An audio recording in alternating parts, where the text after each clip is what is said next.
ایک بار حضرت عمر فاروق رضی اللہ تعالیٰ عنہ ممبر رسول پر بیٹھ کر خطبہ ارشاد فرما رہے تھے کہ حضرت امام حسین وہاں تشریف لائے، آپ چھوٹے تھے، آپ نے آ کر حضرت عمر فاروق رضی اللہ تعالیٰ عنہ کو فرمایا کہ اس ممبر سے نیچے اترو، یہ میرے نانا جان کا ممبر ہے۔ حضرت عمر فاروق ممبر سے نیچے اتر آئے،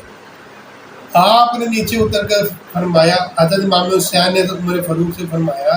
کہ یہ میرے نانا جان کا ممبر ہے، تم اپنے نانا جان کے ممبر پر بیٹھو۔ تو حضرت عمر فاروق نے فرمایا کہ میرا تو نانا ہی کوئی نہیں، تو میں کس کے ممبر پر بیٹھوں؟ تو حضرت امام حسین رضی اللہ تعالیٰ عنہ نے فرمایا اچھا پھر آپ اس ممبر پر بیٹھ جائیں، میرے نانا کے ممبر پر بیٹھ گئے۔ تو حضرت عمر فاروق رضی اللہ تعالیٰ عنہ جب دوبارہ ممبر پر بیٹھے تو آپ نے ارشاد فرمایا کہ میں اس ممبر